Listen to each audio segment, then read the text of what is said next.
Good morning, kids. How are you all? So today we'll take chapter number 1 of history as our revision portion. ठीक है? Now exams are approaching, बेटा, तो you all should be very careful and be concentrate in your studies. ठीक है ना? तो थोड़ा ध्यान दो और अच्छे से पढ़ो and in this weekend you will get your worksheets Friday Saturday को. सो रिवाइज दैट वर्कशीट और अच्छे से उसमें जो भी डाउट हो वो आप you can ask us of every teacher every subject जो भी है रहेगा आपको, और इसमें भी थोड़ा अच्छे से उसको पढ़ना और अभी रिवीजन पोर्शन को भी ध्यान से सुनिए. Okay, so we'll continue. Chapter 1 था हमारा ट्रेसिंग चेंजेस थ्रू 1000 ईयर्स, कि कैसे कैसे इतने हज़ार साल से जो चेंजेस हुए हैं उनका क्या क्या हमें पता चला है उनके बारे में. तो इसमें देखो मैंने नोट्स ये आपको जो दिए हैं इसमें थोड़ा पढ़ो, पॉइंट्स हैं. Maps are the sources through which we can trace to the historical changes and context. ठीक है ना? मैप्स वो सोर्स होते हैं जिनकी वजह से हमें पता चला है कि पीछे जो पुराने हज़ारों साल पुराने ज़माने थे उनमें कौन कौन से हिस्टोरिकल चेंजेस थे, क्या क्या कॉन्टेक्स्ट थे, क्या क्या कंटेंट्स थे, क्या क्या था उनके अंदर. ठीक है? और कार्टोग्राफर्स वो होते हैं were the skilled artist who recorded these chronological effects in maps. ठीक है? जो मैप्स बनाते हैं ना उनको हम कार्टोग्राफर्स कहते हैं. It is important one. ठीक है? न्यू एंड ओल्ड टर्मिनोलॉजीज में क्या है? Historical records are available in different language. ठीक है? जो भी लैंग्वेजेस होती थी उनमें होते थे. तो differences are also traced in the use of grammar and vocabulary. Change in meaning also occurred over time. Example, the term Hindustan is now India. The term Hindustan was first used as Minhaj-e-Siraj, a Persian chronicle in the 13th century. पहले क्या बोलते थे हिंदुस्तान को? मिनहाज-ए-सिराज. ठीक है ना? तो जो मिनहाज-ए-सिराज थे उन्होंने सबसे पहले ये हिंदुस्तान वर्ड यूज़ किया था. ठीक है? वो थे पर्सियन क्रॉनिकलर. ठीक है? In the early 16th century Babur use the term Hindustan in order to describe the geography, the fauna and the culture of the inhabited. Flora fauna बोलते हैं ना हमारे एनवायरनमेंट को, हमारे आसपास की जो प्लांट और एनिमल किंगडम हैं इनको बोलते हैं. तो ठीक है, उस हिसाब से तो एनिमल किंगडम, प्लांट किंगडम, ये सब जो है हमारे फ्लोरा फौना में आते हैं. तो ये सब उसके अंदर कवर होते हैं. Aamir Khusro use the term Hind in the similar sense in 14th century. ऐसे ही हिंद वर्ड जो है वो आमिर खुसरो ने यूज़ किया था 14th century में. The word foreigner today mean someone who is not an Indian. अब हम फॉरेनर किसके लिए यूज़ करते हैं? The one who is not an Indian, not from India, उसको हम फॉरेनर बोलते हैं. In the medieval period a foreigner was any stranger who was a part of the same village but not a part of a particular society और culture. Okay, तो जो पहले का पुराना टाइम था उसमें फॉरेनर वर्ड किसके लिए यूज़ होता था? जो कि हमारी कम्युनिटी का, हमारी सोसाइटी का, हमारे कल्चर का नहीं है, तो वो फॉरेनर ही कहा जाता था. ठीक है? The synonym words for foreigner in Hindi and Persian are pardesi and ajnabi. ठीक है ना? तो उनको हिंदी और पर्शियन में क्या, हिंदी में बोलते हैं परदेसी और पर्शियन में अजनबी बोलते हैं. ठीक है? Historians and their sources. देखो, coins, inscription, architecture and textual records are the basic sources used by the historians to study the past. Past पढ़ने के लिए हमें सबसे इंपॉर्टेंट क्या मिले थे? हिस्ट्री में से ये सारे रिकॉर्ड्स जो उनके कॉइन्स पे मैंने आपको पहले भी बताया था ना, राजा महाराजा अपने वो प्रशंसा लिखवाते थे, इंस्क्राइब कराते थे, इंस्क्रिप्शंस लिखते थे, स्क्राइब्स होती थी. तो ये सब चीज़ों के रिकॉर्ड से हमें उनके बारे में पता चल चुका है. ठीक है? Manuscripts collected from wealthy people, rulers, monasteries and temples were replaced in libraries and archives. These manuscripts and documents help the historians with several detailed information though it is difficult to use them. उनको difficult इसलिए है use करना क्योंकि वो अलग अलग languages में लिखी होती है. तो पहले उसको स्टडी करना, उसके अंदर से कॉन्टेक्स्ट निकालना मुश्किल होता है हिस्टोरियंस के लिए. Otherwise that is a very relevant source of information. उसकी वजह से काफ़ी हमें चीज़ें पता चली हैं पुराने ज़माने के बारे में. As there was no printing press in those days, तो जो स्क्राइब्स वगैरह है वो हाथों से लिखी गई हैं. जो मैन्यूस्क्रिप्ट्स हैं जो उनको लिखते थे वो उन सब ने हाथों से लिखी हुई हैं. ठीक है? क्योंकि पहले प्रेस नहीं होती थी, printing press. The authors use to revise their chronicles time to time. और उसको रिवीजन मतलब रिवाइज क्या होता है कि अभी किसी का कार्यकाल था तो उसके अलावा उसका बेटा आया या जो उसकी अचीवमेंट है वो मेंशन, तो उसको टाइम टू टाइम रिवाइज करना पड़ता है, आगे उसमें और एडिशन करनी पड़ती है. Ziauddin Barani, 14th century author, revise his chronicle for the first time. कब की थी उन्होंने? 1356 में, followed by another version 2 years, 2 साल बाद फिर दोबारा की थी. क्योंकि उन्होंने अपने एडिशन जो उन्होंने टेम्पल्स या मॉस्क या जो भी कुछ बनवाया होता है ना वो सब उसमें वो ऐड करते हैं, तो उनको वो टाइम टू टाइम पे रिवाइज करनी होती है. New social and political groups में क्या है? The Persian wheel in irrigation, the spinning wheel in weaving and fire arms in combat were the new technology. ये टेक्नोलॉजीज उन्होंने यूज़ करना शुरू की थी. कौन से पीरियड में? 700 BC से लेके 1750 CE के बीच में. The sub continent saw the new food like potato, और ये सारे नए फूड इनकी इरीगेशन शुरू हो गई थी, potato, corn, chilli, tea and coffee. ये कौन सा पीरियड था? It was a period of economic, political, social and cultural changes and also of great mobility, मतलब एक जगह से दूसरी जगह पर जाना आना, उसको मोबिलिटी बोलते हैं। राजपूत क्या थे? Rajputanas one of the prominent communities were the warrior class, existed between 8 और 14 सेंचुरी के बीच में थे। They were the Kshatriya by caste and included the rulers, chieftains, soldiers and commanders serving in the armies of the different monarch all over the subcontinent. चारों तरफ मतलब इनका इसलिए था क्योंकि क्षत्रिय मतलब अच्छे ग्रेट वॉरियर फाइटर माने जाते थे, ठीक है, तो इनका चारों तरफ पे बोलबाला था, इनके नाम की ज़्यादा फेमस, ज़्यादा पॉपुलर हो रखे थे, किनका? राजपूत का।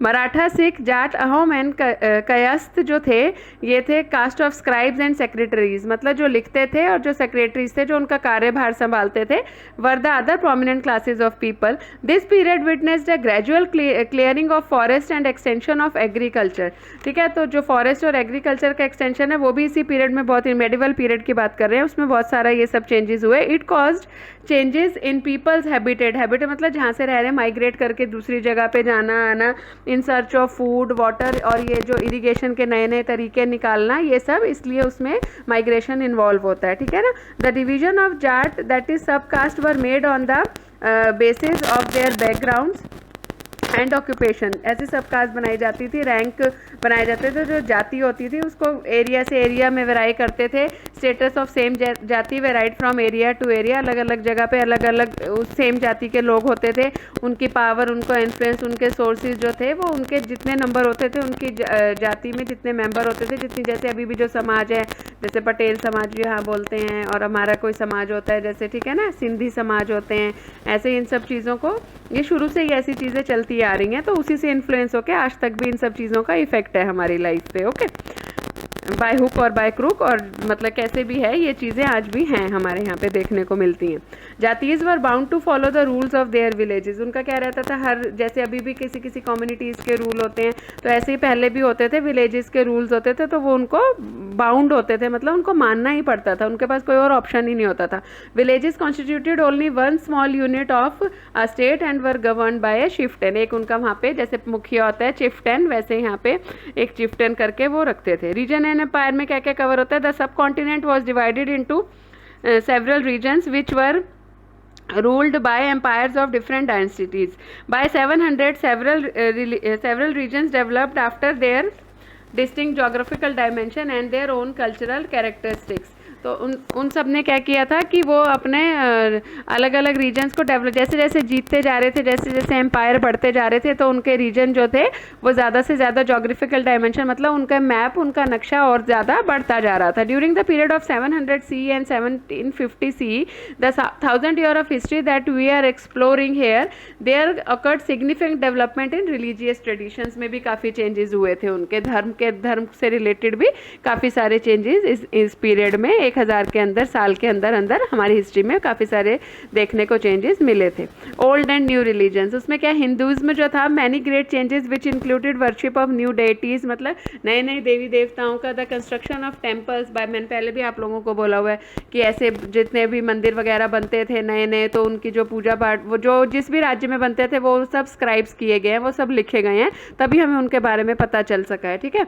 तो जो ब्राह्मण्स थे और जो प्रीस्ट वगैरह थे, उनका बहुत ज़्यादा डोमिनेंट वहाँ पे चलता था, वो लोग बहुत ज़्यादा लोगों को डोमिनेट करते थे। The most significant development of the period was the rise of the idea of bhakti, ठीक है, भक्ति का था उनमें, कैसा था, which also pave the rise of many new religion in the subcontinent. The teaching of the holy Quran, their holy book was brought to India in the 7th century by the migrants and merchant, Quran को लेकर आए थे merchant और migrant 7th century में, यहाँ पे जो Muslims की होली बुक होती है उसको कुरान बोलते हैं। Islam and the ulema, the learn theologians and jurist were patronised by many rulers, अब देखो ये ज्यूरिस्ट, ये जूइश जो हो गए, एक नया रिलीजन ये हो गया, like Hindus. Islam was also interpreted in many ways and followers of Islam were divided into 2 sections, 2 sub section थे, शिया और सुन्नीस करके उनके, आज भी हैं वो। Thinking about time and historical period क्या था इसमें, for historians time reflects changes in, मतलब हिस्ट्री से हमें क्या है, किस में चेंजेस दिखाता है, सोशल और इकोनॉमिक ऑर्गेनाइजेशन में, ठीक है, transformation of ideas and beliefs में। Hence for the historians it becomes convenient to study them time by dividing into segment, जैसे पीरियड्स में बांटा गया है ना 700 BC 700 CE, तो इससे थोड़ा इजी हो जाता है हिस्टोरियंस को इसके बारे में स्टडी करना, ठीक है। In the middle of the 19th century British historians divided the history of India into 3 period. उन्होंने कौन से 3 पीरियड बना दिए थे? Hindu, Muslim and British. It was done so because there was no significant historical development other than religion of the rulers. तो कहते हैं उसके अलावा कुछ और उनको वहाँ पे मिला ही नहीं था, खाली रूलर्स के जो धर्म थे उन्हीं के बारे में उनको पढ़ने को मिला। तो उन्होंने 19th सेंचुरी को किस में डिवाइड कर दिया? This is important, Hindu, Muslim और ब्रिटिश में, ठीक है। The Indian society were transformed often and economies in several regions reached a level of prosperity that attracted the interest of European trading company। तो इसकी वजह से ही जो बाहर के लोग थे वो यहाँ पे ट्रेड करने के लिए इंटरेस्टेड हुए और उसी वजह से यहाँ पे उनका यूरोपियंस का आना जाना शुरू हुआ। देखो ये फ्लो लर्निंग से एक इजी बनाए हुए सोर्स ऑफ हिस्टोरियंस है, इसको थोड़ा रीड कर लेना आप लोग भी अच्छे से। देखो कैसे थे उनके, क्या क्या सोर्स से हमें पता चलता है, कॉइन्स, इंस्क्रिप्शन, आर्किटेक्चर और टेक्सचुअल रिकॉर्ड्स, है ना। जो कॉइन्स पे वो लिखा होता है, जो उनकी इंस्क्रिप्शंस होती थी, अलग अलग तरह की आर्किटेक्चर जो उन्होंने बनाया, जो उनके टेक्सचुअल रिकॉर्ड्स थे, क्योंकि प्रिंटिंग प्रेस थी नहीं, सब हैंड रिटन ही होता था, ठीक है। और चेंजेस क्या हैं 1750 BC के? देखो new technology and food and beverages, इसमें हम पढ़ चुके हैं, फिर भी जस्ट ये फ्लो चार्ट में इन शॉर्ट करके समझाया गया है। न्यू टेक्नोलॉजी में क्या है? Irrigation wheel, spinning wheel in weaving, fire arms in combat. और फूड एंड बेवरेजेस में नई नई कौन सी डेवलप की थी उन्होंने? Potatoes, corn and chillies and T and coffee, ठीक है। So that's it in the chapter. और ये आई होप आप सबको समझ आ गया होगा। एंड बेटा please pay attention towards your studies as exams are approaching. Okay, take care, जय माता दी।